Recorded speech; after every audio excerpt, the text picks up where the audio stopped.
Well, my friends, here we are again.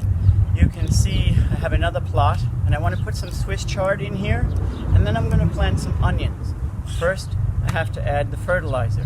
So I simply have dug these over before, a couple of weeks ago, and I'm going to add some of this chicken manure, liberally so. You can see this pellets. I'm going to record preparing the bed and planting the whole bed, and maybe Father Peter, who is our technology guy here, he can edit out as he thinks appropriately and make a nice video for us, which he always does. Okay, so now I have my fertilizer there. Then I'm going to just rake it in a little bit. As I said, I dug this bed over already. Oh, there's a sunflower seed that's blooming, so I'm not going to disturb him. That's a giant sunflower. Last year I had about 10-foot tall ones, so it's an early spring. They're coming up already. But we want to save that. I have a friend, Nick, or two friends, Nick and Terry Pitch, who love the sunflower so much. They're in Florida right now, but they'll be back soon. And he wants a big giant sunflower, so maybe we'll save that for him to plant in their front yard. So we won't disturb that, but we'll just rake out this little area. There's always rocks in the garden. Every year you have more and more rocks on the surface, and I never understood that. I thought that, you know, I had gotten all the rocks, but every year there seems to be more. And I have an uncle who explained it to me. He's, I guess, studied a little bit of geology anyway. My Uncle Max, who lives in North Carolina, he used to live here in Mineola. I miss them very, very much, my cousins and my uncle. But he explained to me that in the winter time, when the ground freezes, it heaves, you know, up and down. And so rocks that were buried a long time can make their way to the surface. And that's why every year you have new rocks, and sometimes big rocks that you would say that I don't understand how it made it to the top. There's a little one, but that's the way it is. Okay, so now I've dug that up and put the fertilizer and prepared the ground. Now we have the Swiss chard. Okay, so I'm going to get up close here again. And I have to put on my glasses because, as I say, Father Thomas isn't a young chicken anymore. I turned 54 on the 13th of April. Here it is. This one is called Bright Lights, so it's different colors. My grandfather used to have this, my Italian grandfather, Pietro Tassoni. He used to grow Swiss chard, and my dad loved it. I never cared for it. I don't know if I care for it yet, but I'm going to try it this year, and as we grow older, our tastes change, let's face it. So this one says crinkly edible leaves, matures in 55 days, so that's not a long time to wait. Plant in full sun, 6 to 8 inches apart. And then I'm going to plant it kind of like as a border around this bed, and I might have some left over for somewhere else. But you can cut it and then it comes back again. So all season long you can get some nice Swiss chard. So let's do that. You have to see how tender the little roots are, so you have to be real careful about pulling them apart. So I'll take off my glasses here, and I'm going to take off my gloves as well, because these little plants need that extra tender care. So here we go. We'll take out some of these bright light Swiss chards, and we'll gently shake them loose so that plant them individually. You just poke a hole in the ground with these, maybe an inch deep, and make sure they're standing up. And you plant them, as it says, 6 to 8 inches apart. So I think I'm doing about 6, and that's fine. As I say, I'm not a Swiss chard aficionado, not yet anyway, but maybe this year it's something that I like. Anyway, I never find a loss for the vegetables we grow. There is always someone to share your vegetables with, so don't worry about that at all.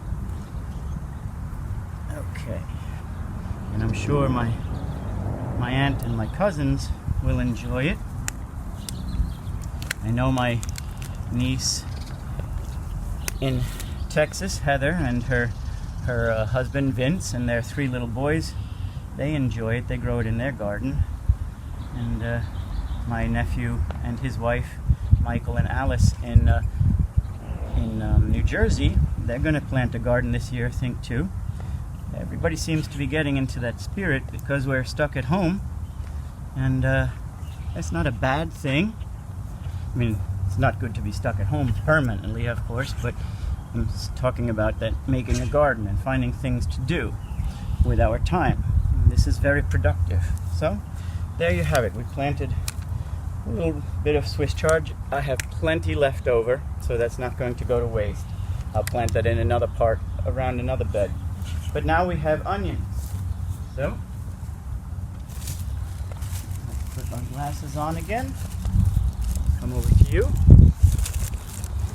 And we have red onion sets, 100 little bulbs for $3, a bargain at any price, right? And so what does it say here? It needs, of course, plenty of full sun. They're harvested in mid-season, so in the summertime. You space these only 3 or 4 inches apart, and you plant them only 1 to 2 inches deep, and they're bulbs, as you can see. So the ground, I said, is prepared. I'm going to open this up and show you what a bulb will look like. See? So it's a little baby onion, you know, and it's got the point. So the point, of course, goes in the ground up, and this is a little root system on the bottom. You can see that, okay? That goes in the ground. So we'll start at this end. Take my glasses off again, and I'm going to make some simple rows. You can see me still. I'm just planting them a couple of inches down and about 3 inches apart.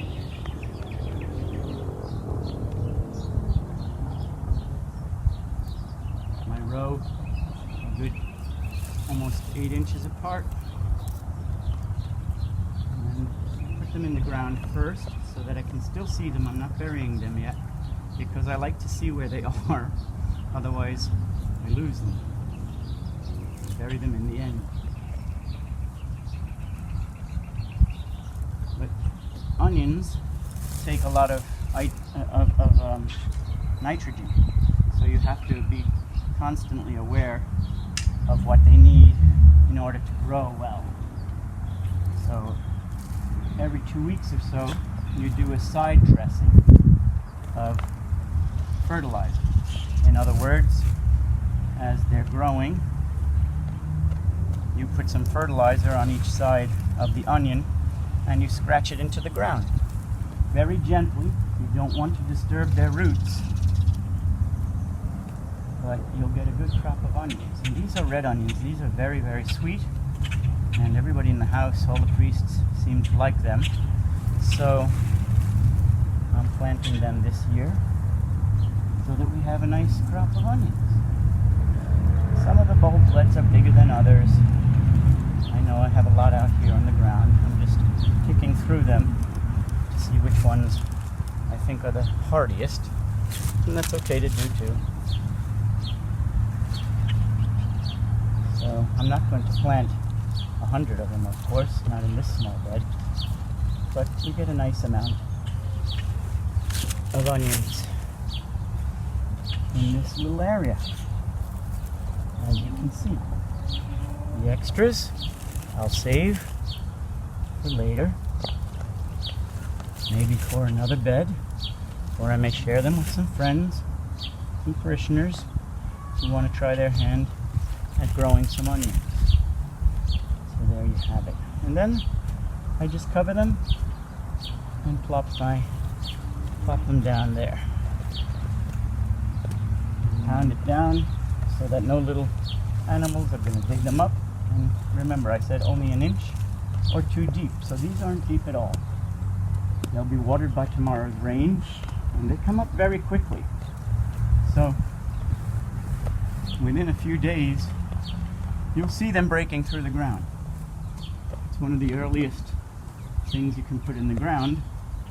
Again, I'm very late this year, so I should have already had these planted. Oh. Oh, I want to show you something very special. Every year I seem to find something like this in the garden. You can see this, I hope. I find these little shards of stone that seem to have been carved a little bit. See, look, it's like a depression. This is not the first one, it's not the biggest one, it's the smallest one I found actually. But if you can see there's some color on there. If I'm gonna wet my thumb, and you can see, I think, well, maybe not so much on the camera, but I can see it. There's some red pigment in there. This is very interesting to me.